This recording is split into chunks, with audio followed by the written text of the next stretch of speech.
Roy Suryo ini menurut saya ini ada strategi besar, betul, strategi besar. Kita bisa lihat apa namanya step-stepnya lah ya, dari mulai mempersoalkan ijazah Jokowi yang sudah dinyatakan asli oleh pembuatnya. Pembuatnya loh yang bilang asli, yaitu UGM. Gitu kan? Pertanyaannya seperti yang disampaikan Ferry siapa ya? Ferry Irwandi. Ya. Kalau UGM-nya asli, ya harusnya ijazahnya asli. Kan gitu. Apalagi rektornya dan seluruh sivitas akademika di UGM juga sudah menyampaikan bahwa asli dan berbagai bukti sudah disampaikan, tapi memang nggak bakal percaya, dia harusnya hanya percaya itu case closed gitu ya. Itu mereka hanya percaya dengan omongannya sendiri. Satu, yang kedua menurut saya yang mereka lakukan adalah justru hukum rimba. Kenapa hukum rimba? Memaksakan kehendak. Harus dia yang benar, harus dia. Berbagai macam masalah harusnya dia. Nah, tapi saya juga terus terang menjadi tanda tanya bagi saya ketika misalnya kabar reskrim nih ya, kepolisian tuh nggak menindak tegas, gitu. Kan udah jelas nih sekarang. Bahkan kepolisian juga sudah menyampaikan ke publik bahwa ijazahnya asli, sesuai uji lab 4 ya. Kok nggak ada tindak lanjutnya gitu? Kok seolah-olah diambangkan? Ini juga menjadi pertanyaan besar.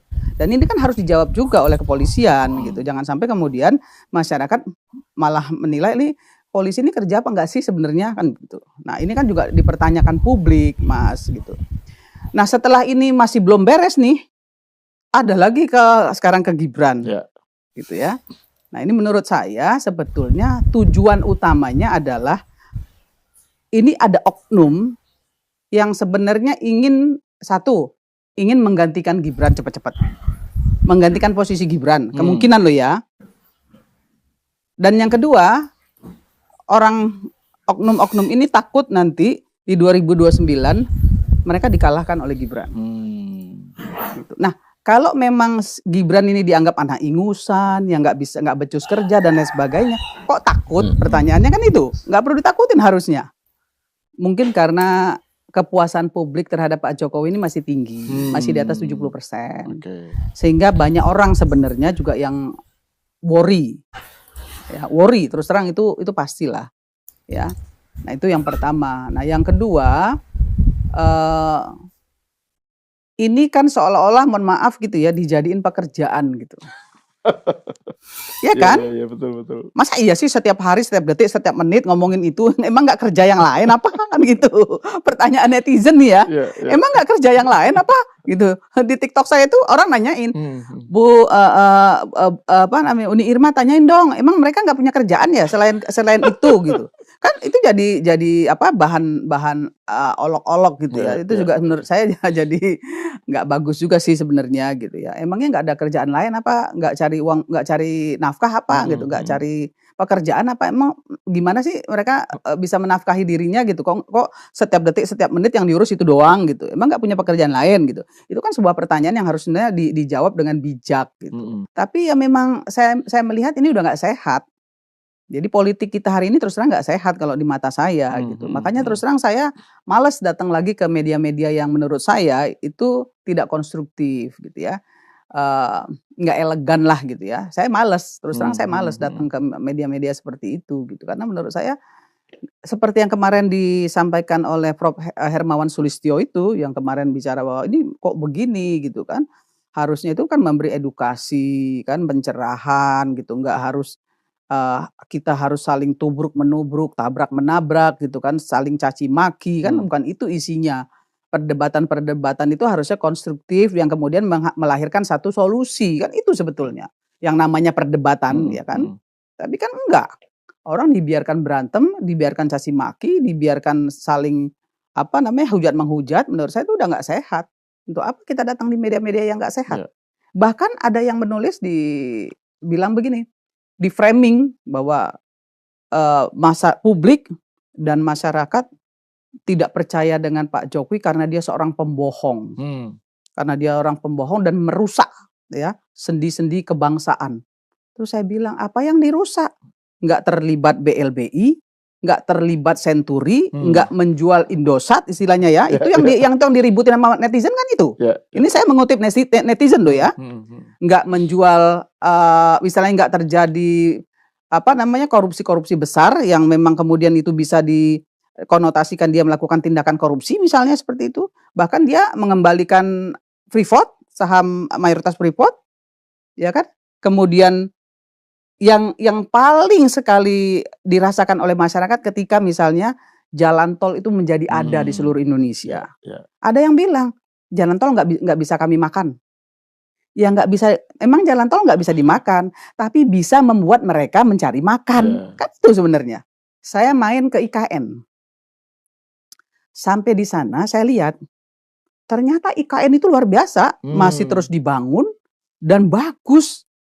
Saya sampai di sana saya bikin TikTok, saya bikin video, ya kan? Saya bikin di video. Saya lihat ada hotel bintang 5-nya. Kapan? Kira-kira 2 minggu lalu. Oh baru ya? Baru. Ya. Jadi dan saya ketemu sama masyarakat yang berdharma wisata ke sana, yang rekreasi ke sana, gitu ya, pergi berdharma wisata ke sana. Saya bahkan wawancara sama mereka. Mereka bilang mereka bangga, mereka suka.